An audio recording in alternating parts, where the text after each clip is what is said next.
ఇంత పెద్ద మనసు ఉంది కాబట్టి పాపులైన మనల్ని దేవుని యొక్క మౌనతమైన కృపలో జ్ఞాపకం చేసుకుని పరిశుద్ధులుగా అన్ని ఏర్పాటు చేసుకున్నాం. దేవుని స్తోత్రం. హల్లెలూయా. చాలా మంచిది. చిన్న ప్రార్థన చేసుకున్నాం. వాక్యం బట్టి చిన్న ప్రార్థన. ప్రతి ఒక్కరు ప్రభు నాతో మాట్లాడుతున్నాయి. యేసయ్య అయ్యా మీ దాసులు మాట్లాడేటప్పుడు నా తండ్రి ఇవనైనా ఆత్మ చెవులు కలిగిన వాళ్ళు తండ్రి ఇవన్న తండ్రి ఈ యొక్క వాక్యాన్ని శ్రద్ధగా విని మా హృదయాలు భద్రపరుచుకొని మీ మాటల ప్రకారం ప్రతి ఒక్కరు వాటి ప్రార్థన చేసుకున్నాం. మౌనతుడైన నా దేవా, మా మంచి బోధకుడు నువ్వేనైనా నీ ఆత్మ చిన్నపాటలో ప్రభావం మేము ఇప్పటి వరకు పాఠం ద్వారా ఇదిగనైనా సాక్ష్యం ద్వారా స్థితి ఆరాధన ద్వారా నీ యొక్క నామాన్ని ఇదిగనైనా స్థితించాము, ఆరాధించాము. ఈ సమయంలో ప్రభా నీ మాటలు వినే సమయాలు అయినా ఎన్నికలకి ఇదిగనైనా చెవులని గ్రహించే హృదయాన్ని నాకును మాకును దయచేయనైనా అయ్యా నీ మాటలు ఎంతో గొప్పవినైనా సజీవంగా పడుతున్నాము. ఆ మాటలు ఇదిగనంతనే నీ దోషం ద్వారా పలుకుతుండగా ప్రభు మేమందరము ప్రభు ఆ మాటలు గ్రహించే వారిగా మమ్మల్ని జ్ఞాపకం చేసుకున్నాను వేడుకుంటూ అయ్యా మాకేమి కావాలో ఆత్మీయంగా మేము ఏ విధంగా ఎంతకాదు నీ మాట ద్వారా తెలియజేసి ఎప్పుడు కూడా జ్ఞాపకం చేసుకొని నీ దాసిని పూర్వకం మాత్రమే వాడుతున్నాను. మా ప్రియుడనే శ్రీకరిస్తున్నాము లేదు ప్రార్థన అడిగి వేడుకుంటున్నాం తండ్రి. చాలా మంచిది ప్రియ దేవుని బిడ్డలారా, మరొకసారి ప్రభు యొక్క నామాన్ని స్థితించాలనే ఆశతో కూడి వచ్చిన మీ అందరికీ నా హృదయపూర్వక అభాగ్రములు తెలియజేసుకుంటున్నాను. ఎనికి లేని నన్ను దేవుడు ఏర్పాటు చేసుకొని తన కృప ద్వారా ఆయన సన్నిధిలో నన్ను నిలబెట్టుకున్నందుకు ప్రభు యేసుక్రీస్తుకి కృతజ్ఞతాస్తుతులు తెలియజేసుకుంటూ వాక్యము ధ్యానం చేద్దాం. శ్రద్ధగా మీరు కొంత సమయము మీ మనసుని ఎటు లేకుండా మీ మనసుని దేవుని వైపు తిప్పుకోండి. మనము దేవుని యొక్క బిడ్డలుగా దేవుని యొక్క సన్నిధిలో నిరంతరము దేవుని యొక్క మాటలు వింటూ ఆ మాట ద్వారా మన జీవితాల్ని చక్కపరుచుకోవాలి. దేవుని యొక్క మాటల ద్వారా మనం బ్రతకాలి. మనం దేవుని యొక్క మాటల ద్వారా విశ్వాసమైన ఆత్మీయ జీవితము మనం కలిగి ఉన్నట్లయితే అది మన ఎంతో గొప్ప ధన్యులుగా మనం ఉంటాం. కనుక దేవుడు ఏర్పాటు చేసిన వాక్యము పేతురు రాసిన మొదటి పత్రిక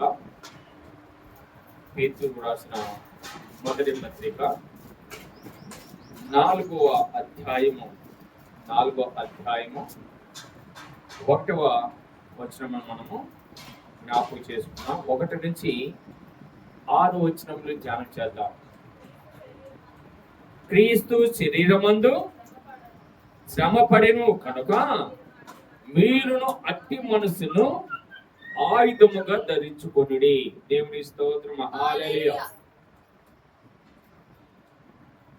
ప్రభు యేసుక్రీస్తు యొక్క శిష్యుడు పేతురు. ప్రభు యేసుక్రీస్తు ప్రేమించిన ముఖ్యమైన శిష్యులలో పేతురు ఒకడు. పేతురు గురించి మన అందరికీ తెలుసు. ఆయన ఏమంటారు చెప్పండి? ముద్దు పేరు ఉంది కదా, ఒకళ్ళని చెప్పలేదమ్మా? దుడుకు ఏమంటారు? దుడుకు పేతురు అంటారు కదా. పేతురు జీవితంలో మన జ్ఞాపకం చేసుకున్నప్పుడు ప్రభు యేసుక్రీస్తుతో ఉన్నప్పుడు చాలా సందర్భంలో జారిపోయి ఉన్నాడు. అవునా కదమ్మా? జారిపోయాడు కదా. యేసు ప్రభుని పట్టుకున్నప్పుడు ఆ రాత్రి నువ్వు 3 సార్లు బొంకుతావు అనగానే ఆయన బొంకాడా లేడా? జారిపోయాడా లేడా? ఈయన యేసుక్రీస్తుతో పాటు ఉన్నవాడు కాదంటే కాదు నేను కాదు ఆయన ఎవరు ఇంకొక ఆయన అన్నాడు కదా. అలాగనే అలా 3 సార్లు జారిపోయాడు. అదేవిధంగా మరి గెస్టమనే తోటలో రోమా సైనికులు పట్టుకోవటానికి వచ్చినప్పుడు యేసుక్రీస్తును బంధించడానికి వచ్చిన సైనికుని చెవు నరికాడు. ఎవరు? పేతురు. అందుకే దుడుకు పేతురు అంటారు. ముందుగానే మాట్లాడుతూ ఉంటాడు.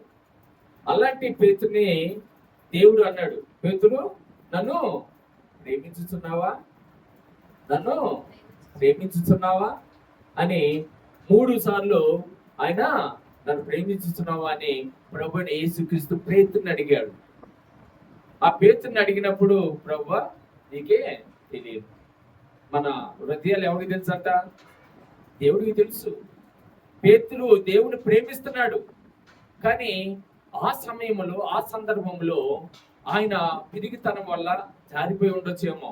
కానీ యేసుక్రీస్తు మరణించిన తర్వాత ఆయన అనేకమైన సువార్త పనిలో ఆయన అనేకులకి శుభవార్త తెలియజేసి వాక్యాన్ని సువార్తగా ప్రకటించి అనేకుల్ని ప్రభుకి అప్పచెప్పాడు. అనేక ఆత్మల్ని ప్రభు కొరకు సంపాదించిన వాడు.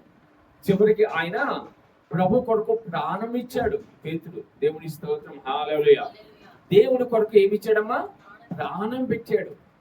ఆయన ఆ విధంగా పేతురు ఆత్మీయ జీవితంలో మనం జ్ఞాపకం చేసుకున్నప్పుడు ఈ పేతురు రాసిన మొదటి పత్రికలో అనేకమైన సత్యములో ప్రధానమైన సత్యం ఇక్కడ మనం చూస్తూ ఉంటాం. ఆయన ఏమంటే క్రీస్తు శరీరమందు శ్రమ పడిను, క్రీస్తు శరీరమందు శ్రమ పడిను. ఆయన శరీరమందు శ్రమ పడ్డాడు. శ్రమలు అనేది మనం జ్ఞాపకం చేసుకుంటే మనం కోరుకునేది ఏంటంటే ప్రధానంగా మనకు శ్రమలు రాకూడదు. అవును కదమ్మా, మనకి శ్రమలు రాకూడదు అని మనము కోరుకుంటాం. ప్రభు దగ్గర కూడా ప్రభు నా కష్టాలు రాకూడదు, శ్రమలు రాకూడదు, వేదనలు ఉండకూడదు, బాధలు ఉండకూడదు అని మనం కోరుకుంటాం దేవుడి దగ్గర నుంచి. కానీ ఆ శ్రమలో మనకి ధన్యకరంగా మారుస్తాడు దేవుడు. దేవుడి స్తోత్రం, హల్లెలూయా. కీడు వెనకాల ఏం దాస్తాడు? మేలు దాస్తాడు దేవుడు. హల్లెలూయా. కీడు వెనకాల ఏం దాస్తాడమ్మా అంటే నీకు శ్రమ వచ్చింది అనుకోండి, శ్రమ వస్తే ఆ శ్రమను సంతోషంగా మార్చే దేవుడు. హల్లెలూయా. ఆ శ్రమను సంతోషంగా మార్చే దేవుడు. కనుక ఇక్కడ పేతురు యేసు ప్రభు పడ్డ శ్రమ, యేసు ప్రభువు పడ్డ శ్రమని ఇక్కడ జ్ఞాపకం చేసుకుంటున్నాం. ఈ యొక్క పేతురు రాసిన మొదటి పత్రికలో అనేక సందర్భంలో శ్రమల గురించి పేతురు రాసినాడు. శ్రమల గురించి చూడండి, ఆయన మనం జ్ఞాపకం చేసుకుంటే 19వ వచనంలో ఆ పైన వచనం, పాప విషయములో ఒక్కసారే శ్రమ పడెను. పాపముల విషయములో ఒక్కసారే శ్రమ పడేను అన్నట్టుది. అదే విధంగా 17 నుంచి మనకు కింద లైన్లో చూస్తే 18 వచ్చినాం. ఇది 3వ అధ్యాయం 18 పైన ఉంటది. దేవుని చిత్తములాగా ఎడల కీడు చేసి శ్రమ పడుట కంటే మేలు చేసి శ్రమ పడితే బహు మంచిది. ఏదంట? దేవుని చిత్తములు ఎలాగనే ఎడల కీడు చేసి శ్రమ పడుట కంటే మేలు చేసి శ్రమ పడుటే బహు మంచిది అనేది ఇక్కడ శ్రమల గురించి పేతురు చాలా చక్కగా వివరించాడు. పేతురు యేసుక్రీస్తు పడ్డ శ్రమలు ఇక్కడ మనం జ్ఞాపకం చేసుకుంటే క్రీస్తు శరీరమందు శ్రమ పడెను. క్రీస్తు శరీరమందు శ్రమ పడెను. ఎవరి కొరకు ఆ శరీరమందు శ్రమ పడ్డాడు యేసయ్య? ఒక్కసారి ఆలోచన చేయండి దేవుని బిడ్డలారా. ఎవరి కొరకు యేసయ్య శ్రమ పడ్డాడు? ఈ లోకములో తండ్రి చిత్తము నెరవేర్చడానికి యేసయ్య ఈ లోకానికి వచ్చాడు. ఎవరి చిత్తం నెరవేర్చడానికి? తండ్రి చిత్తం ఏంటమ్మా? తండ్రి చిత్తము ఇక్కడ ఎవరు నశించిపోకూడదు. భూలోకములో ఎవరు నశించిపోకూడదు. ప్రతి ఒక్కరూ దేవుని యొక్క రక్తంలో కరగబడి మోక్షణ పొందుకోవాలని, నిత్య జీవం పొందుకోవాలని దేవుని యొక్క ఆలోచన. ఎవరు పాపంతో మగ్గిపోకూడదు, పాపంతో మరణించకూడదు అని దేవుడి యొక్క ఆలోచన. ఆ ఆలోచన, ఆ చిత్తము జరిగించడానికి యేసయ్య ఈ లోకానికి వచ్చాడు. ఈ లోకంలో వచ్చినప్పుడు యేసు ప్రభు జీవించిన కాలంలో 33.5 సంవత్సరములు, అందులో సువార్త పని చేసింది 3.5 సంవత్సరములు. 3.5 సంవత్సరములో యేసయ్య అనేకమైన శ్రమలు అనిపించాడు.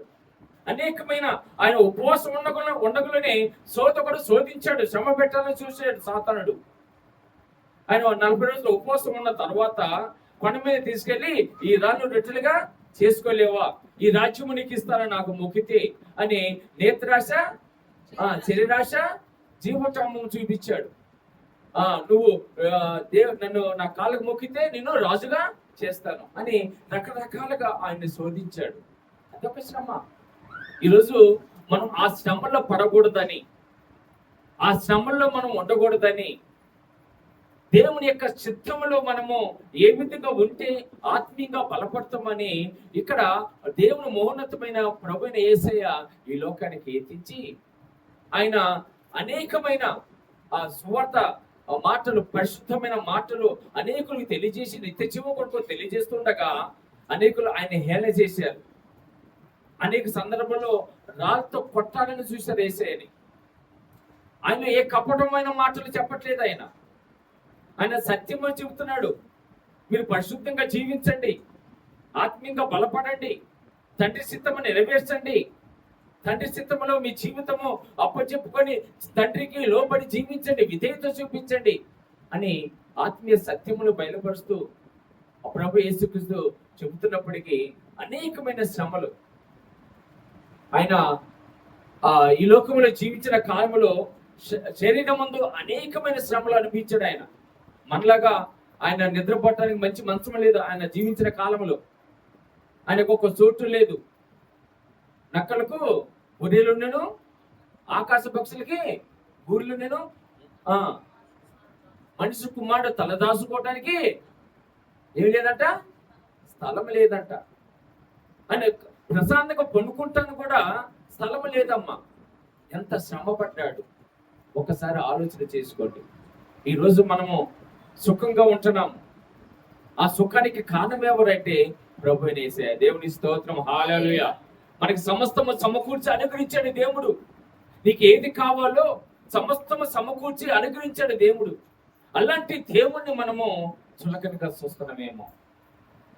అక్కడ ఆయన ఆ కలవరి యాగములు ఒకసారి జ్ఞాపకం చేసుకుంటే ఆయన్ని తల జుట్టు పిరిగేవారు పిరుగుతున్నారు, గుద్దేవారు గుద్దుతున్నారు, కొరడా దెబ్బలు కొట్టేవారు కొడుతున్నారు. ఎంత ఘోరమైన శరీరం ముందు ఆయన శ్రమలు అనుభవించాడు చూడండి. ఆయన 39 కొరడా దెబ్బలు అనుభవించాడు. ఆయన ఎంతగా ఆ శరీరం నల్లకొట్టబడిందో ఒక్కసారి ఆలోచన చేసుకోండి ప్రియ దేవుడు. అంత మహోన్నతమైన ఆ కార్యములు ఎవరి కోసం, అంత శ్రమ పడింది ఎవరి కోసం, అంతగా అవమానించబడింది ఆ శరీరం ముందు, అంతగా శ్రమ పడింది ఎవరి కోసం అంటే మన కొరకే కదా, నీ కొరకే నా కొరకే కదా. మనకు తిరిగమ్మా అంత శ్రమలు అనిపించిన దేవుడు. దేవుని స్తోత్రం, హల్లెలూయా. అందుకే ఆయన ఆ శ్రమలు అనుభవించాడు కాబట్టి ఆయన నిత్య జీవం పొందుకున్నాడు. దేవునికి స్తోత్రం, హల్లెలూయా. మరణాన్ని గెలిచి తిరిగి లేచాడు. ఎంత గొప్ప ధన్యత. ఈరోజు ఆ ధన్యతలో మనము ఉండాలి. అందుకే ఆయన శ్రమలు పడింది ఎవరి కోసం అంటే మన కోసం, మనల్ని పాపం నుంచి విడుదల చేయటానికి. హల్లెలూయా. పాపం నుంచి విడుదల చేయటానికి ఆయన ఆ శిలువ ఎత్తుకొని ఆయన కొరడా దెబ్బలు తింటూ ఆ శరీరం అంతా నాగలతో దున్నబడిన నాగలి ఆ పొలం ఏ విధంగా అయితే ఆ శరీరం అంతగా మారిపోయింది. మారిపోయినప్పటికీ ఆయన దాహముతో ఉన్నప్పటికీ ఏ దాహం ఇచ్చారు ఈ లోకము? చేదు దాహం ఇచ్చింది. ఏ దాహం ఇచ్చింది ఒకసారి ఆలోచించాలి. ఈరోజు మనము ఆయన దాహాన్ని, ఏ దాహాన్ని మనం ఇస్తున్నాం? చేదు దాహము ఇస్తున్నామా? మంచి దాహము ఇస్తున్నాం. మన పాపము నిమిత్తమే కదా ఆయన మరణం పొందుకు, నీ కొరకు నా కొరకే కదా ఆయన శ్రమ పడింది. ఒకసారి జ్ఞాపకం చేయి. ఆయనకి మన పాపం నుంచి విడుదల చేయటానికి క్రీస్తు బాధలు అనిపించాడు. దేవుని స్తోత్రం, హల్లెలూయా. ఎవరి కోసం? మనని విడుదల పరచడానికి, ఆ శ్రమ నుంచి మన విడుదల పరచడానికి ఆయన శ్రమ పొందాడు. ఆయన బాధలు పొందినట్లుగా మనం చూస్తున్నాం. దేవునికి స్తోత్రం, హల్లెలూయా. అందుకే పాపానికి విరుద్ధంగా మన పోరాటం ఉండాలి. ప్రియ దేవుని బిడ్డలారా, పాపానికి విరుద్ధంగా మన పోరాటం ఉండాలి. యేసుక్రీస్తు ఆయన పోరాడాడు ఆ కలవరి శిలువలో. ఈ లోకములో ఆయన పోరాడాడు నీతి నిమిత్తము హింసించబడి, మన పాప నిమిత్తము ఇదిగో ఆ పాపాన్ని తన భారముగా వేసుకొని, మనం పొందాల్సిన శిక్షను తన మీద వేసుకొని, ఇదిగో ఆయన పోరాటం చేసి ఆ పోరాటంలో విజయం పొందుకున్నాడు. అందుకే ఆయన ఏమంటాడు ఇక్కడ, పేతురు ఏమని పలుకుతున్నాడు, క్రీస్తు శరీరమందు శ్రమపడిన కనుక మీరు అట్టి మనసును ఆయుధముగా ధరించుకునే. దేవుని స్తోత్రం, హల్లెలూయా. అట్టి మనసును ఆయుధముగా ధరించుకోవాలి. శ్రమలు వచ్చినప్పుడు కుంగిపోవద్దండి. మనం శ్రమలు వచ్చినప్పుడు కుంగిపోవద్దు. యోబుకి శ్రమలు వచ్చాయి, ఆయన తట్టుకుని నిలబడ్డాడు, రెండంతలు దేవుని పొందుకున్నాడు. హల్లెలూయా, హల్లెలూయా. శ్రమలు వచ్చినప్పుడు కుంగిపోవద్దు. నేను ప్రార్థన చేసుకుంటున్నానే, దేవునికి ఎంతో పరిశుద్ధంగా జీవిస్తున్నానే, నాకెందుకు శ్రమలు? ఆ శ్రమలు నీకు ఎందుకు ఇస్తున్నాడో తెలుసా? నిన్ను ఆశీర్వదించడానికి. హల్లెలూయా, హల్లెలూయా. దుఃఖమును నాట్యముగా మార్చటానికి, నీ బాధను సంతోషంగా మార్చటానికి, నీ యొక్క బూడిదను పూదండగా మార్చడానికి ప్రభు అయిన దేవుడు నేను ఏర్పాటు చేసుకున్నాడు. క్రీస్తుకున్న మనసు నీకు ఉండాలి. నువ్వు శ్రమల పాలు. ఈరోజు శ్రమలు ఎందుకు వస్తాయి అంటే రెండు విధాలుగా వస్తాయి. శ్రమలు ఎందుకు వస్తాయి అమ్మా? ఇప్పుడు ఒక ఉదాహరణ తీసుకుందాం. ఇప్పుడు దొంగడు ఉన్నాడు. దొంగడు ఒక దొంగతనానికి వెళ్ళాడు. దొంగతనానికి వెళ్ళినప్పుడు అక్కడ ఉన్న వాళ్ళు పట్టుకుంటారు. పట్టుకొని, అయ్యా మంచిదయ్యా, ఇంకా మేము కొంత కూడేసి ఇస్తాం, తీసుకెళ్ళంటారా? జనాలు పట్టుకునేప్పుడు ఏం చేస్తారమ్మా? కుక్కను కొట్టినట్టు కొడతారు కదా, ఎవరికి దోచినట్టు వాళ్ళు కొడతారు. అది ఎందుకు వచ్చింది ఆ శ్రమ? ఎందుకు వచ్చింది ఆ బాధ ఆయనకి, దొంగకి అంటే ఆయన మంచి మార్గంలో జీవించటం లేదు కాబట్టి, దొంగ జీవితము జీవిస్తున్నాడు కాబట్టి, ఆ దొంగ జీవితము అది మంచిది కాదు కాబట్టి అక్కడ ఆయనకి ఆ శ్రమ వచ్చింది. తర్వాత పోలీసులకు అప్పచెప్తారు. పోలీసులు ఊరుకుంటారా? లేనిపోయిన దొంగతనాలన్నీ ఆయన మీదేసి చెత్తగా బాధుతారు ఆయన్ని. అది శ్రమ. అది నీకే నువ్వు తెచ్చుకున్న శ్రమ. కానీ దేవుని బిడ్డలకు వచ్చే శ్రమ ఒకసారి జ్ఞాపకం చేసుకుంటే, దేవుడి నిమిత్తము, ఎవరి నిమిత్తమా? దేవుని నిమిత్తము మనకి శరీరం మందు శ్రమలు వస్తూ ఉంటాయి. శరీరం మందు శ్రమలు వస్తూ ఉంటాయి. ఆ శ్రమ యేసయ్య జయించాడు, ఆయన నిత్య జీవం పొందుకున్నాడు. ఇప్పుడు ఆ శ్రమను మనము జయించగలిగితే అది నిజమైన దేవుని బిడ్డలుగా మనం అంటాం. ఇప్పుడు మన దగ్గర పాపం ఎంత కష్టపడి బిడ్డలు ఇంటర్మీడియట్ ఎగ్జామ్స్ రాశారు కదా, నవీన్, బాలు, సతీష్, వీళ్ళు ఎగ్జామ్స్ రాశారు. ఎగ్జామ్స్ అంటే ఈజీగా ఉంటుందా? ఈజీగా ఉంటుందా? ఈజీగా ఉండదు. అది ఎంతో కష్టము, శ్రమ పడాలి. శరీరం అందు వాళ్ళు ఎంతగానో నల్లగొట్టబడాలి. ఆ శ్రమ దేనికి? దేనికి ఆ శ్రమ? వాళ్ళు ఎదగటానికి. ఆత్మిక నువ్వు శ్రమ పడాలి, శరీరం అంతా శ్రమ పడాలి ఆత్మిక. ఇక్కడ దేవుడు ఏం చెప్తున్నాడంటే, మీరును అట్టి మనసును ఆయుధముగా ధరించుకొనుడి. ఏ మనసు ధరించుకోవాలంట? శ్రమ పడిన, యేసు శ్రమ పడిన ఆ మనసును ధరించుకొనుడి. ఆ శ్రమ. ఇప్పుడు దేవుని ఆరాధనకి మనం ఒక్కోసారి రాలేకపోతున్నామంటే మనం ఏం చేస్తున్నాము? ఆ శరీరం ముందు ఆ శ్రమను జయించలేకపోతున్నాం. నీకు ఒక శోధన వచ్చింది, దేవుడి సన్నిధికి పోయే సమయంలో ఏదో ఒక పని వచ్చింది, కానీ ఆ పనిని నువ్వు దేవుడి కొరకు ఎదిరించాలి. ఏం చేయాలమ్మా? ఎదిరించాలి. ఆ శ్రమను ఎదిరించి దేవుడి సన్నిధిలోకి రావాలి. మనం జయించగలుగుతున్నామా? జయించగలుగుతున్నామా? చాలా మంది ఆ శ్రమను జయించలేక అవిశ్వాసులుగా మిగిలిపోతున్నారు. అట్టి శ్రమను యేసయ్య ఏ విధంగా అయితే నిలబడి తట్టుకొని ఆ శ్రమ తట్టుకొని నిలబడి ఆయన మౌనతమైన జీవితం కలిగి ఉన్నాడు. ఈరోజు ఆ శ్రమ ఏది ఊరికి రాదు మనకి. కష్టపడినాకనే ఏమొస్తుందమ్మా? కష్టపడినాకనే కదా మన జీతం వచ్చేది, పైసలు వచ్చేది కష్టపడినాకనే కదా. కష్టపడినాక, శ్రమ పడినాకనే. నువ్వు శ్రమ వచ్చిందని ఆ శ్రమకు లొంగిపోకూడదు. ఆ శ్రమకి నువ్వు లొంగిపోయి పడిపోతే ఇంకా దేవుని బిడ్డవు కాదు, మనం దేవుని కుమారుడు కాదు, కుమార్తెమి కాదు. మనం ప్రభు యొక్క కృపలో మనం ఎదుగుతున్నప్పుడు ఆ వచ్చే శ్రమలను తట్టుకోవాలి. దేవుని స్తోత్రం, హల్లెలూయా. యేసయ్య పడ్డ శ్రమలు జ్ఞాపకం చేసుకుంటే మనము పాపముల విషయమై చనిపోయి నీతి విషయమై జీవించినట్లు ఆయన ఎందుకు శ్రమ పడ్డాడు? మన పాపముల విషయమై మనము చనిపోయి నీతి విషయంలో మనం బ్రతకాలి. యేసయ్య ద్వారా మనము పరిశుద్ధమైన జీవితం జీవించాలి, పరిశుద్ధంగా జీవించాలి. ఏది మనము ఒట్టిగా పొందుకోలేము, జయించాలి, జయ జీవితం ఉండాలంటాడు దేవుడు. దేవుడికి స్తోత్రం, హల్లెలూయా. జయించినప్పుడు ఆయన కిందలో ఏంటంటాడు? శరీర విషయంలో శ్రమపడిన వారు శరీరం ముందు జీవించు మిగిలిన కాలము ఇంకా మీదట మనుజాశలను అనుసరించి నడుచుకొనక, ఏమంటాడు? శ్రమ పడిన వాడు శరీరం ముందు జీవించు మిగిలిన కాలము ఇంకా మీదట. ఇప్పుడు దేవుడు మన ఒకసారి ఆయన మన పాపముల్ని తీసేసి ఇప్పుడు మన అందరినీ పరిశుద్ధపరుచుకున్నాడు. అందరు రక్షణ పొందుకున్నారమ్మా? అందరు రక్షణ పొందుకున్నారు కదా. రక్షణ పొందుకున్నా అంటే ఆ శ్రమలు జయించాం. శ్రమలు అంటే పాపపు శ్రమలను మనము జయించాం. ఇప్పుడు యేసుక్రీస్తులోకి వచ్చినాం. యేసుక్రీస్తులోకి వచ్చినాక మళ్ళీ ఈ లోక ఆశలు మనకు ఉండకూడదు, ఈ లోక తలంపులు మనకు ఉండకూడదు, ఈ లోక సంబంధమైన జీవితం మనకు ఉండకూడదు. మనకు ఉండాల్సింది ఏంటంటే ఆయన అంటాడు, ఆయన మనుష ఆశలను అనుసరించి నడుచుకొనక దేవుని ఇష్టసారముగానే నడుచుకున్నట్లు పాపముతో జోలి ఇంకా ఏమీ లేక ఉండును. దేవుని ఇష్టసారముగానే నడుచుకొనుసు. అర్థమవుతుందమ్మా? ఒకప్పుడు మన ఇష్టసారమైన జీవితం జీవించాం, మన ఇష్టమైన జీవితం జీవించాం. మనకి ఏది కావాలో అది ఆ లోక సంబంధంగా ఆనందం పొందుకున్నాం కదా. ఒకప్పుడు తాగేటప్పుడు తాగినాం, చిందులేసాం, డాన్స్ చేసాము, అన్ని చేసాము. కానీ ఇప్పుడు ఆ జీవితంలో కాదు మంది. ఇప్పుడు పరిశుద్ధమైన జీవితంలోకి వచ్చాం మనం.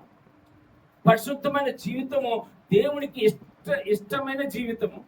పరిశుద్ధమైన జీవితము దేవునికి ఇష్టమైన జీవితము. పరిశుద్ధమైన జీవితంలోకి వచ్చినాక మనం మళ్ళీ ఆ పాప కోపంలోకి పడిపోకూడదు. మనిషి ఆశలను అంటే హృదయపూర్వక సంబంధమైన ఈ లోక సంబంధమైన ఆశలు కాకుండా దేవునికి ఇష్టసరమైన జీవితం జీవించాలి. అది దేవుని బిడ్డలుగా మనం కలిగి ఉండండి. ఇప్పుడు అనేకమైన ఈ లోక సంబంధమైన ఆశలు వస్తూ ఉంటాయి. ఆశలను తీసుకోవటానికి కదా మనం ఉంది. దేవుని యొక్క ఇష్టసారమైన జీవితము ఈ రోజున ఆశ కలిగి ఉన్నామా? దేవుడు జీవించినట్లు, ప్రభు యేసుక్రీస్తు జీవించినట్లు నేను జీవించాలి. ప్రభు కొరకు నేను ఉండాలి. పరిశుద్ధంగా నేను ఈ లోకములో జీవించాలి. పరిశుద్ధంగా దేవుడు కొరకు. ఇప్పుడు ఇక్కడ మన దేవుడు ఒక కుటుంబంగా యేసుక్రీస్తు రక్తంలో కడగబడిన సంఘముగా. శరీరం అంటే ఏంది తెలుసా? సంఘము. క్రీస్తు శరీరం అంటేనమ్మా సంఘము. సంఘములో నీకు ఇదిగో ఉండటానికి, దేవుని ఆరాధించడానికి ఆ సమయం దేవుడు ఇచ్చినప్పటికీ దాన్ని పోగొట్టుకోవటానికి కూడా మనము ఆలోచన చేస్తూ ఉంటాం కొన్ని సందర్భంలో. అయితే వాటి వైపు కాకుండా ఇక్కడ దేవుడు చెప్తారంటే దేవునికి ఇష్టసారమైన గానే నడుచుకొనుసు పాప జోలికి పోకుండా మనము ఉండాలి అని ఇక్కడ పేతురు పరిశుద్ధాత్మ ద్వారా పలుకుతున్న మాటలు. మన జీవితము ఈ శరీరం మందు శ్రమపడిన యేసయ్య కనుక మీరు అట్టి మనసు ఆయుధముగా ధరించుకోండి. యేసుక్రీస్తు మనసులు మీరు ధరించుకోండి. శ్రమల్ని తట్టుకొని నిలబడండి. కష్టాలు వస్తాయి, శోధనలు వస్తాయి, సాతానుడు పెట్టుతూ ఉంటాడు. కొన్ని శ్రమలు మనకి ఆశీర్వాదకరంగా మలుస్తాడు దేవుడు. ఆశీర్వాదకరంగా ఆ శ్రమలు వచ్చినప్పటికీ మన ఆ శ్రమ నుంచి దేవుడు తప్పించి దేవుడు మనని ఉన్నతమైన స్థితిలో ఉంచుతాడని దేవుడి యొక్క ఆలోచన ఈ యొక్క వాక్యం ద్వారా పేతురు రాసిన మొదటి పత్రికలో మనం చూస్తూ ఉంటాం. దేవునికి స్తోత్రం, హల్లెలూయా. అందుకే ఇప్పుడే దేవుని బిడ్డలారా, యేసయ్యలో ఏ పాపము లేనప్పటికీ ఆయన నీతిమంతుడు, పరిశుద్ధుడు. ఆయనలో ఏ పాపము లేనప్పటికీ యెషయా గ్రంథం 53:4 అంటాడు, నిశ్చయముగా అతడు మన రోగములను భరించను. అంటే రోగములు అంటే పాపములు. రోగములు అంటే బీపీలు, షుగర్లు అవి కాదు. ఇక్కడ రోగం అనగా ఆయన పాపపు రోగము. పాపపు రోగమును మన పాపమును తన మీద తీసుకుని ఆయన పాపిగా మారిపోయి ఆయన మన కొరకు శ్రమ పడ్డాడు. దేవుని బిడ్డలారా, దేవుని స్తోత్రం, హల్లెలూయా. అందుకే మన అతిక్రమములను బట్టి అతడు గాయపరచబడిను, మన దోషం బట్టి అతను నల్లగొట్టబడిను. మన దోషములు ఏం చేశాడమ్మా? తీసేశాడు. మన పాపం ఏం చేశాడు? దేవుడు తీసేశాడు. మన పాపము తన మీద వేసుకొని ఆయన క్రీస్తు శరీరం మందు శ్రమ పడ్డాడు. ప్రియ దేవుని బిడ్డలారా, ఈరోజు క్రీస్తు వరకు మనం ఏం శ్రమపడుతున్నాం, దేవుని కొరకు ఏమి ప్రయాసపడుతున్నామో అనేది ఒక్కసారి మీ హృదయాంతరం గురించి ఆలోచన చేయండి. దేవుని కొరకు మనం శ్రమ పడేది ఏంటి? దేవుని కొరకు సమయానికి రావటానికి మనము ఇష్టపడాలి. అదే దేవునికి ఇష్టమైన కార్యము. ఏది ఇష్టమైన కార్యము? సమయానికి దేవుని స్థుతించుకోవటం, సమయంలో దేవుడిచ్చిన సమయంలో ఆరాధించుకోవటం, దేవుడిచ్చిన సమయంలో మహిమపరచుకోవటం, అది దేవునికి ఇష్టమైంది. అంతేకాదు పరిశుద్ధమైన జీవితం జీవించడం దేవునికి ఇష్టమైన కార్యము. దేవుడికి ఇష్టమైన కార్యం ఏంటంటే వాటిలో శ్రమలు వస్తా ఉంటాయి కదా. నేను ఒక మ్యారేజ్కి బర్త్డే ఫంక్షన్కి వెళ్ళాను. బర్త్డే ఫంక్షన్కి వెళ్తే అక్కడ మా కొలీగ్స్ అందరూ కలిసి వెళ్ళాం. మాతో పాటు చేసే వాళ్ళందరూ వెళ్ళాం. అందులో 3 క్రైస్తవులు ఉన్నాం. అంటే ఇద్దరేమో రోమన్ క్యాథలిక్స్ వాళ్ళు, నేనేమో మామూలుగా ప్రొటెస్టాంట్ సంబంధం కదా మంది. తర్వాత వాళ్ళు అయితే మా ముగ్గురిని క్రైస్తవులే అంటారు, వాళ్ళు కూడా క్రైస్తవులు అంటారు, మా ముగ్గురిని కలిపి క్రైస్తవులు అంటారు. మాతో పాటు అన్యుల సహోదరులు కొంతమంది ఉన్నారు, కొలీగ్స్ అనమాట. అయితే ఆ బర్త్డే పార్టీ చేస్తున్న ఆయన ముందు పార్టీ పెట్టిండు. ఏం పార్టీ పెట్టిండు? ముందు పార్టీ పెట్టిండు. ముందు పార్టీ పెడితే అందరు వెళ్ళిపోయారు. ఈ మిగతా ముగ్గురికి క్రిస్టియన్ చెప్పాను కదా, రోమన్ క్యాథలిక్స్ ఇద్దరు, వాళ్ళు కూడా వెళ్ళిపోయారు తాగడానికి. నేను ఒక్కనే కూర్చున్నా ఫంక్షన్ హాల్లో, నేను ఒక్కనే కూర్చున్నా. ఇప్పుడు వాళ్ళు అన్నారు పక్కన కూర్చొని థమ్స్అప్ ఇస్తారా తాగుతూ కానీ, పక్కన కూర్చో. పక్కన కూర్చున్నా కానీ చూసే వాళ్ళు అంటారు వీళ్ళంతా తాగే బ్యాచ్ అంటారా లేదా, అంటే వాళ్ళని నేను కలుస్తానా లేదా. ఇప్పుడు కొంతమంది ఏం చేయదని గుంజుతూ ఉంటది, అది వాళ్ళు వెళ్ళారు కదా, వాళ్ళు తాగారు కదా, నన్ను ఎవరు చూస్తున్నారు, తాగితే ఏమైంది. అది ఒక శ్రమ మనకి, కానీ అది తట్టుకొని జయించాలి మనం. అలాంటి శ్రమలు వస్తా ఉంటాయి. ఏ శ్రమలు అంటే లోకం సంతోషంగా ఉంది కదా కదా. కొంతమంది తీర్మానం ఆడుతూ ఉంటే మనం కూడా ఏం చేయాలి, డాన్స్ చేయాలనిపిస్తూ ఉంటది. కానీ అది అణుచుకోవాలి ఆ కోరికను మనము. అది శ్రమ. ఇప్పుడు దేవుని ఆరాధించాల్సిన సమయంలో దేవుని ఆరాధించకుండా మనము ఎక్కడ ఉన్నాం అనుకోండి, నువ్వు ఆ శ్రమకు లోపడినట్లు, ఆ శ్రమకి లోపడినట్లు. అది ఎదిరించి దేవుని సన్నిధిగా అది ఆ శ్రమను జయించిన వాడిగా ఉంటాం. అర్థమవుతుందమ్మా? శ్రమ అంటే ఏంటంటే ఆత్మీయంగా మనం శ్రమ పడాలి. లోక సంబంధమైన శ్రమలు, లోక సంబంధమైన కష్టాలు వచ్చినప్పుడు దేవుడే చూసుకుంటాడు. దేవుని స్తోత్రం, హల్లెలూయా. కనుక లోక సంబంధమైన కష్టం కాదు, ఆత్మీయ సంబంధమైన శ్రమ వచ్చినప్పుడు ఆ శ్రమ నుంచి నువ్వు నిలబడితే అప్పుడు దేవుడు నిన్ను ఉన్నతమైన స్థానంలో ఉంచుతాడు. దేవుని స్తోత్రం, హల్లెలూయా. పేతురుని 9 నెలలు చెరసాల వేశారు, జైల్లో వేశారు. పేతురుని 9 నెలలు ఆయనకి అసలుకి బయట రావడానికి వీలేదు. అదే చెరసాల్లో అక్కడే అన్ని ఆయనకి 9 నెలలు అక్కడే, బయటికి రాలేదు. తినటం అక్కడే, తాగటం అక్కడే, అన్ని ఆయనకి ఇంకా మూత్ర విసర్జన అక్కడే, అన్ని అక్కడే. 9 నెలలు ఆ చీకటి కొట్లో భయంకరమైన జీవితం జీవించాడు. కానీ ఆ చీకటి కొట్లోనే ప్రార్థన చేసుకుంటున్నాడు, ఆ చీకటి కొట్లోనే ఆ దేవుని ఆరాధించుకుంటున్నాడు. అది అపరిశుద్ధమైన స్థలం కాకపోయినప్పటికీ అక్కడ దేవుని ఆరాధించగలిగాడు, దేవుని స్తుతించగలిగాడు, దేవుని మహింపరచగలిగాడు. చూడండి, దేవుడు అన్ని శ్రమ వచ్చినప్పటికీ ఆయన తట్టుకొని ఆయన బయటకు వచ్చినాక దేవుని కొరకు నిలబడ్డాడు. దేవుని స్తోత్రం, హల్లెలూయా. నాకు దేవుని ఆరాధించగదా, నాకెందుకు ఈ శ్రమ అనుకోలేదు ఆయన. నేను దేవుని పెట్టను కదా, నాకెందుకు ఈ శ్రమ అనుకోలేదు ఆయన. దేవుడు కొరకు నిలబడ్డాడు. ఆయన 9 నెలలు ఆ చీకటి బందికానంలో ఉండి దేవుని ఎంతగా ఆయన మహిమపరుచుకున్నాడు. ఆయన ఆత్మీయంగా బలపడ్డాడట 9 నెలలు కూడా. శ్రమ వచ్చినప్పుడు కుంగిపోవద్దండి, ఆ శ్రమను జయించేవాడిగా ఉండాలని ఇక్కడ దేవుని యొక్క వాక్యం. అయితే దేవుని ఇష్టసారముగానే నడుచుకున్నట్లు పాపంతో జోలి ఇంకా నేమీ లేక ఉండును. పాపపు జోలి పోకుండా నువ్వు పరిశుద్ధంగా జీవించాలి. పాపంగా దేవుని ఇష్టసారమైన జీవితం, నీ ఇష్టసారమైన జీవితం కాదండి. నీ ఇష్టసారమైన జీవితం జీవితే అది లోక సంబంధమైన జీవితం. దేవుని ఇష్టసారమైన జీవితం జీవించాలి. దేవుని పరిశుద్ధ గ్రంథంలో ఏదైతే నీకు బోధిస్తున్నాడో, ఏదైతే నీకు చెబుతున్నాడో ఆ మాట ప్రకారం నువ్వు జీవించాలి. అప్పుడే నువ్వు పరిశుద్ధురాలివి, అప్పుడు నువ్వు పరిశుద్ధుడు, దేవుని బిడ్డవి. అంతేగాని నీ ఇష్టమైన జీవితం జీవించకూడదు. చాలా మంది ఇష్టసారమైన జీవితం జీవిస్తున్నారు, భయభక్తి లేని జీవితం అంటారు వాటిని. భయభక్తి లేని జీవితం. అలాంటి జీవితం కాకుండా దేవుడికి ఇష్టమైన ఈ జీవితం ఉండాలని దేవుడి యొక్క ఆలోచన కలిగి ఉన్నారు. దేవుని స్తోత్రం. హల్లెలూయా, హల్లెలూయా, హల్లెలూయా. అందుకే రక్షణ పొందుకున్నాక పాపానికి విరుద్ధంగా మనం పోరాడాలి. రక్షణ పొందుకున్నాక దేవుని బిడ్డలుగా మారిపోయినాక మనము పాపానికి విరుద్ధంగా పోరాడాలి. పోరాడి ఓడిపోకూడదు. పోరాడి ఏం చేయాలి? గెలవాలి. దేవుని స్తోత్రం. హల్లెలూయా. ఆ శరీర క్రియలను ఏం చేయాలంట? నశింప చేయాలి. శరీర క్రియలన్నీయు నశింప చేయుమయా, శరీర క్రియలన్నీయు నశింప చేయుమయా,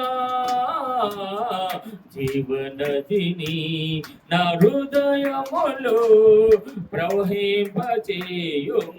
శరీర క్రియలు ఏం చేయాలమ్మా?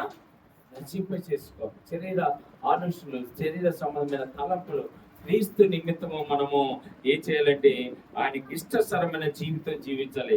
దేవునికి ఇష్టసరమైన జీవితం జీవితే వాళ్ళు ఉన్నతమైన స్థితిలో. దావీదు ఆ విధంగా ఆయన దేవుని యొక్క ఇష్టసరంగా జీవించాడు కనుక ఆయన ఉన్నతమైన స్థితిలో ఉన్నాడు. అబ్రహాముని జ్ఞాపకం చేసుకోండి. అబ్రహాము దేవుడికి ఇష్టమైన జీవితం జీవించాడు. ఆయన శ్రమ వచ్చింది ఆయనకి. తన కుమారునే, ఏకైక కుమారుని దేవుడి బలి చేయమన్నాడు. నీ యొక్క చేతులతో దాన బలి చేసే నీ కుమారుని ఆయనే బలి చేసేయి అని దేవుడు కోరుకున్నప్పుడు ఆయన ఆ శ్రమ ఆనందంగా అనుభవించడానికి సిద్ధపడ్డాడు. అందుకే ఆ అబ్రహాముని దేవుడు ఆశీర్వదించాడు. దేవుని స్తోత్రం. హల్లెలూయా. శ్రమ వచ్చింది క్షత్రియకి మెసేజ్ అభివృద్ధిలోకి. ఆయన వాళ్ళు అగ్ని గుండంలో పడేశారు. రాజా, నీ యొక్క బొమ్మకి మేము నమస్కారం పెట్టము, మేము మరణించడానికైనా సిద్ధమే, కానీ అగ్నిలో దూకటానికైనా అగ్నిలో కాలటానికైనా మేము సిద్ధమే, కానీ నీకు నమస్కారము చెయ్యము. నీకు నమస్కారం, దేవునికి ఇష్టం లేని పని మేము చెయ్యము, దేవుడికి ఇష్టమైన పని చేస్తాం. ఆయన వాళ్ళని అగ్ని గుండంలో వేశారు. అగ్నిలో కాలిపోయారా? కాలిపోలేదు వాళ్ళు. దేవుడు అగ్ని నుంచి కాపాడాడు. దేవుని స్తోత్రం. హల్లెలూయా. ఎంత గొప్ప దేవుడు. దానియేలుని సింహపు బోనులు వేశారు. ఆ సింహాలు ఆయన్ని తిన్నాయా? తినలేదు. ఎందుకో తెలుసా? నీకు ఏ లోక సంబంధమైన శ్రమలు వచ్చినప్పుడు దేవుడు నిన్ను జ్ఞాపకం చేసుకొని దేవుడి కొరకు దేవుడి ఇష్టసరమైన జీవితం జీవించినప్పుడు నేను కాపాడుకుంటాడు. దేవుని స్తోత్రం. హల్లెలూయా, హల్లెలూయా. 3వ వచనం చూద్దాం. ఇప్పుడే దేవుని పెట్టారా? 3వ వచనంలో మనం జ్ఞాపకం చేసుకుంటే అక్కడ ఏముంది?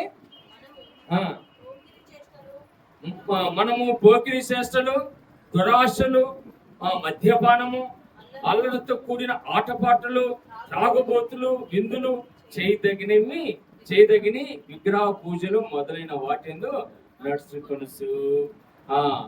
ఇందాక మనము శ్రమ పడాల్సింది దేని గురించి అంటే పోకిరి చేష్టలు కదా.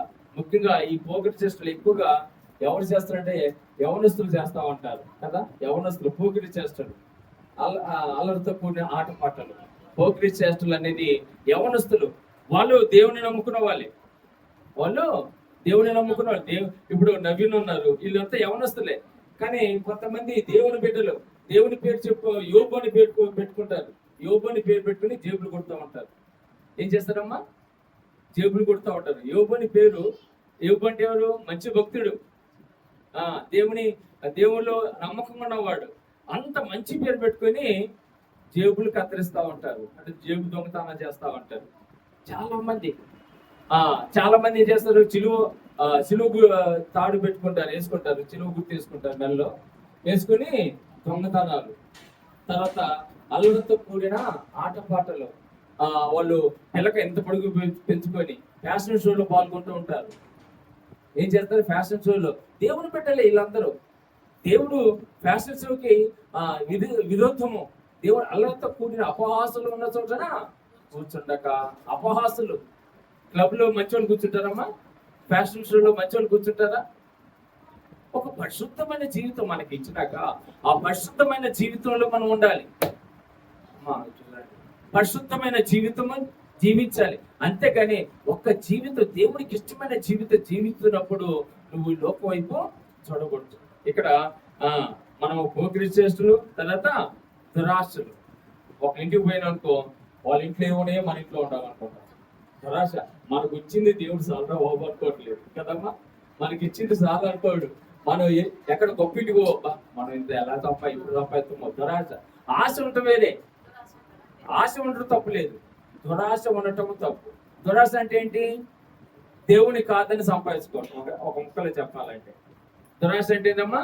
దేవుని పక్కన పెట్టేసి సంపాదించుకోవటం. దేవుని పక్కన పెట్టేసి అంటే ఈ దినం ప్రతిష్ఠించిన దినం. ఈ రోజేనమ్మా ప్రతిష్ఠ దినం. ఈ రోజు ఈ ప్రతిష్ఠ దినం రోజు, ప్రతిష్ఠించిన రోజు నువ్వు దేవుని సన్నిధిలో ఉండాలి. అంటే నువ్వు ఏం చేస్తున్నావు? దురాశకు పోయి దేవుని వదిలిపెట్టి పని చేస్తున్నావు. ఎంతమంది సంవత్సరంలో డొమ్మలు కొడతారో తెలుసా? నేను అటెండ్ చేసుకుంటా ఉంటాను, నీకు తెలీదు. రాసుకుంటా ఉంటా, ఎవరెవరు రాలేదు ఈ వారం, ఎవరెవరు రాలేదు. ఇప్పటికి ఈ వారం 11వ, ఈ 2025 సంవత్సరంలో 11వ ఆదివారం. 11వ ఆదివారం 11 ఆదివారాలు ఇచ్చిన వారు ఎవరున్నారు చెప్పండి? అది దేవుని స్తోత్రం. మమత వచ్చిన 11 వారు ఎదురుగా వచ్చి దేవుని స్తోత్రం. 11 ఆదివారాల్లో ఎవరెవరు రాలేదు వాళ్ళకి తెలుసులేండి, మనకెందుకని. కానీ ఉండాలి. ఇక్కడ దేవునికి ఇష్టమైన కార్యం అంటే ఏదంటే నువ్వు దేవుని సన్నిధిలో కనపడటమే. నువ్వు దేవుని సన్నిధిలో కనపడటం, దేవుని ఆరాధించే దినంలో, నువ్వు ఈ ప్రతిష్ఠించిన దినంలో నువ్వు ఉంటాము. అది నీకు ఆశీర్వాదకరము, నీకు దీవెనకరము. ఈ ఆదివారం అంటే అది మనకు మర్చిపోద్ది ప్రియ దేవుడు. అందుకే ఈ దురాశలో దేవుని వదిలిపెట్టేసి పని చేసుకుంటూ దేవుని కాదని ఈ లోక వైపు చూసేవారు దురాశలు కలిగిన వారు. ఇంకా ఇక్కడ ఏమంటారంటే మద్యపానము. ఎవరు ఒక ఆయన ఎంతమంది తాగితే తప్పే ఉంది అంటాడు. మద్యపానం తాగొద్దు అంటున్నాడు దేవుడు. మద్యపానం అంటే మొత్తున్న పానం. అది మద్యపానము, అల్లరితో కూడిన ఆటపాటలు కదా. అల్లరితో కూడిన ఆటపాటలు, తాగి డాన్స్ చేయటం, తాగుబోతులు, విందులు చేయదగినవి, విగ్రహ పూజలు మొదలైన వాటి యందు నడుచుకొనుచు. వీటిని మనం చేయించాలండి, వీటిని మనము చేయించాలి. అల్లరితో కూడిన ఆటపాటలు, తర్వాత తాగుబోతులు, విందులు, విగ్రహ పూజలు మొదలైన వాటిని నడుచుకొనసు. అన్ని జనుల ఇష్టమును నెరవేర్చుటకు. ఎవరి ఇష్టం అంటే అన్ని జనుల ఇష్టము, కానీ మనం నెరవేరుస్తున్నాం. అర్థమవుతుందా? ఈ అన్ని జనులు వాళ్ళకి ఇష్టమైన కార్యములు ఇవన్నీ. పూజల్లో డాన్స్లు వేస్తారు కదా చాలా మంది. దేవుని పాటలు పెట్టుకొని, దేవుని దగ్గర పాటలు పెట్టుకొని, సినిమా పాటలు పెట్టుకొని డాన్స్లు వేస్తారు కదా. అదే నేను బర్త్డే ఫంక్షన్ వెళ్తే ఆ ఫంక్షన్ ఏమో క్రిస్టియన్స్ది, కానీ అన్ని పెట్టింది సినిమా పాటలే. నేను ఎందుకు వచ్చాను బాబు అనుకున్నాను, నాకు ఎందుకు పోయి కనబడి తినేసి మొట్టమొదటికి ప్లేట్ పట్టుకుంది నేనే. ఎప్పుడు బయటపడాలని ఆలోచన చేశాను. అందుకే దేవుని యొక్క ఇష్టసాధమైన జీవితంలో ఈ చేయరు. ఈ కార్యములు ఎవరి అంట? అన్ని జనుల కార్యములు ఇవన్నీ. ఏది? పోగ్రిస్టులు, దురాశలు, మద్యపానములు, అల్లరితో కూడిన ఆటపాటలు, తాగుబోతులు, విందులు, విగ్రహ పూజలు, ఇవన్నీ అన్ని జనులు చేసేది. కానీ మనం పాల్పొందుకుంటున్నాం. నేను విగ్రహ పూజ చేయట్లేదయ్యా అని మీరు అనొచ్చేమో. చేస్తున్నారు చాలా మంది. ఎలా చేస్తున్నారంటే విగ్రహ పూజలు అంటే ఏంటి? విగ్రహ పూజలు అంటే ఏంటి? బొమ్మను పెట్టుకుని ఆరాధించడమే కాదు, ఒక సిద్ధాంతాన్ని పెట్టుకొని మనం ఆరాధించినప్పుడు దేవుని కాదని మనం ఏదో చోట ఉన్నా అది విగ్రహ పూజన. అది ఇంకొక లేఖన బొమ్మల ఉపచారం కూడా అంటాడు దేవుడు. అందుకే వాళ్ళు అందరినీ ఏమంటాడు? సర్వ సంతానం అంటాడు. అందుకే కనుక ఈ అన్ని జనులు ఇష్టానుసారం నెరవేర్చి మనము చేస్తున్నాం ఈ రోజులో. ఒకవేళ అలాంటివి ఉంటే వాటిని మీ హృదయం నుంచి తీసేసుకోండి. మరోసారి దేవుడి జ్ఞాపకం చేసుకుంటున్నాడు. ఇక్కడ అన్ని జనులు ఇష్టం నెరవేర్చుటకు గతించిన కాలమే చాలు. ఇంకా కాలం పోయింది. ఒక్కసారి మళ్ళీ దేవుడు మనని జ్ఞాపకం చేసుకుంటూ గతించిన కాలం చాలు. మళ్ళీ ఇప్పుడే పశ్చాత్తాపడి దేవుడి సన్నిధిలో అలాంటి ఆలోచన మనకుంటే, ప్రభువా నన్ను క్షమించమంటే దేవుడు కృప కలిగిన దేవుడు. ఆయన మనల్ని క్షమిస్తాడు. తండ్రి, మీరేమి చేస్తున్నారో వీరు విరుగుడు కనుక వీరిని క్షమించండి. యేసుతో పాటు ఇద్దరు దొంగలని సిలువేసినప్పుడు రెండవ దొంగ పశ్చాత్తాపడ్డాడు. వెంటనే ఆయన దేవుడు, నేడు నువ్వు నాతో కూడా పరదేశంలో ఉంటావు. క్షమించడా లేదా? మనం ఒకవేళ అలాంటి అన్ని జనులు ఇష్టమును చేయటానికి మనం ఇష్టపడుతుంటే వాటిని తీసేసుకోవటానికి గతించిన కాలమే చాలు. 4వ వచనంలో అపరితమైన హృదయపారమందు తమతో కూడా మీరు పరిగెత్తకపోయినందుకు వారు ఆశ్చర్యపడుతూ మిమ్మల్ని వీక్షిస్తున్నారు. ఈరోజు క్రైస్తుల మీద దాడులు చేస్తున్నారమ్మా, అవునా కదా? క్రైస్తుల మీద చాలా చులకన బాంబ్స్ వస్తున్నారు, దాడులు చేస్తున్నారు, కొడుతున్నారు, తిడుతున్నారు. అవన్నీ ఎందుకంటే మనము మహోన్నతమైన దేవుని విశ్వసిస్తున్నాము, ఈ యొక్క లోకసారమ ఆచారాలు మనం పాటించట్లేదు, సత్యము మనం తెలుసుకున్నాము, సత్యమైన దేవుని ఆరాధిస్తున్నాము. కానీ ఈ లోకములు ఏం చేస్తున్నారంటే మన్నే ఏం చేస్తున్నారంట, ద్వేషిస్తున్నారంట. దేవుని బిడ్డల్ని నాకు ఈ కాలేజీలో చర్చికి పెట్టకుండా అందరూ బాగా పరిచయంగా కలిసి మెలిచి ఉండేవాళ్ళు. ఇప్పుడు ఈ చర్చి పెట్టినాక నన్ను ఎవరు సరిగ్గా పలకట్లేదు, నన్ను ఎవరు సరిగా. మా కాలనీ ప్రెసిడెంట్ గారు వీరేశం గారు నాకు మంచి ఫ్రెండ్. ఆయన 2-3 సార్లు సౌండ్ బయటకు వస్తుందండి, వచ్చి ఇంటికి రాక కొంచెం బాధ అనిపించింది. ఇది దేవుడి కార్యము, ఇది మన లోక సంబంధమైన కార్యం కాదు కదా. ఫస్ట్ లో మేము ఇల్లు కట్టుకున్నప్పుడు 4-5 ఇల్లే అంత కలిసికట్టుగా ఉండేది.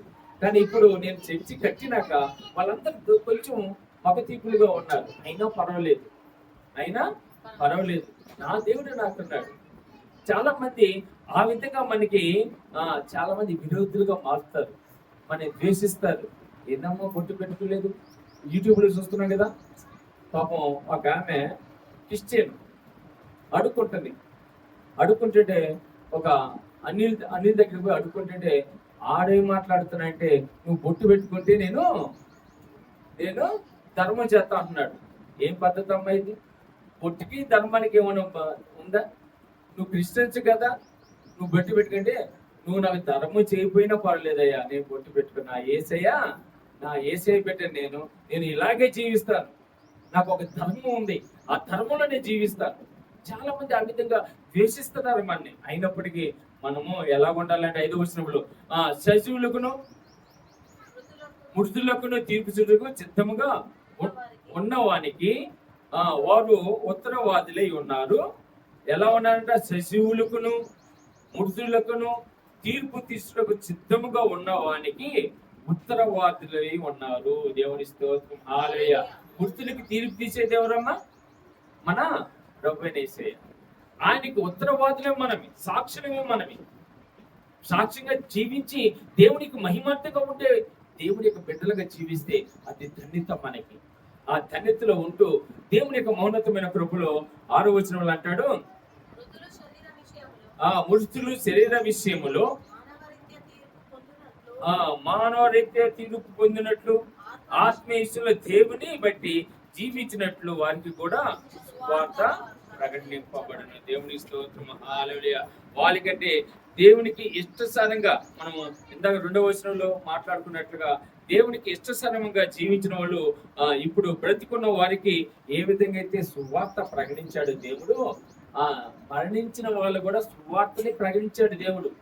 మరణించిన వాళ్ళు అనేకులు రక్షణ పొందుకున్నారు, రక్షణ పొందుకోలేని వారు కూడా ఉన్నారు. ఇప్పుడు మనకి ఏ విధంగా అయితే సువార్త ప్రకటించాడు, ఇప్పుడు ఈ లోకానికి సువార్త ప్రకటిస్తున్నాడు దేవుడు. రక్షణ పొందుకున్న వారు కొద్దివారమే, మనమే. కానీ రక్షణ లేని వారు అనేకులు ఉన్నారు. అలాంటి వారందరూ ఎక్కడికి వెళ్తారు అంటే అగ్నికి వెళ్తారని ఇక్కడ లేఖనంలో చూస్తాం. కనుక సజీవులకును మృతులకును తీర్పు తీసుకు సిద్ధంగా ఉన్న వారికి వారు ఉత్తవార్తులై ఉండి, మృతులు శరీర విషయంలో మానవరీత్యా తీర్పు పొందినట్లు ఆత్మీయముల దేవుని బట్టి జీవించినట్లు వారికి కూడా సువార్త ప్రకటింపబడిన. ఎవరికంటే ఆ మృతులు కూడా సువార్త ప్రకటించారు, చనిపోయిన వారు కూడా సువార్త విన్నారు.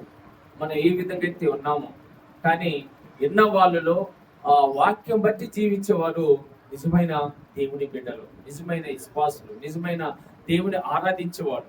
ఈరోజు నువ్వు నేను అలాంటి జీవితంలో మనం ఉంటున్నామా? అలాంటి దేవుని యొక్క వాక్యం ఇన్ని కూడా దేవుని యొక్క వాక్యములో దేవునికి ఇష్టమైన జీవితం జీవించగలుగుతున్నావా? నీ ఇష్టానుసారమైన జీవితం జీవించి నరకం కొని తెచ్చుకొచ్చినవా? ఒకసారి ఆలోచన. శ్రమలు ఎందుకు వస్తున్నాయి? శ్రమలు మనం చేసిన దేవునికి వ్యతిరేకమైన కార్యం ద్వారా శ్రమలు వస్తున్నాయి. ఒకవేళ నీతి నిమిత్తము శ్రమలు వస్తే 5వ అధ్యాయంలో 11వ వచనంలో ఏమంటాడు? మత్తయి సువార్త 5వ అధ్యాయము 11వ వచనం. 5వ అధ్యాయము నా నిమిత్తము జనులు మిమ్మల్ని నిందించి హింసించి మీ మీద అబద్ధము చెడు మాటలు పలుకున్నప్పుడు మీరు ధన్యులు. దేవుని స్తోత్రం. నా నిమిత్తము మీకు శ్రమలు వస్తే, నా నిమిత్తము మీకు కష్టాలు వస్తే, నా నిమిత్తం మీకు వేదనలు వస్తే అవన్నీ మీకు ధన్యకరము. అవన్నీ ఎలాంటిదంట? ధన్యకరము. యేసయ్య ఆ విధంగా శరీరం ముందు శ్రమపడి మన పాపం నిమిత్తం మరణం పొందుకున్నాక ఆయన పరలోకానికి ఎత్తించబడ్డాడు.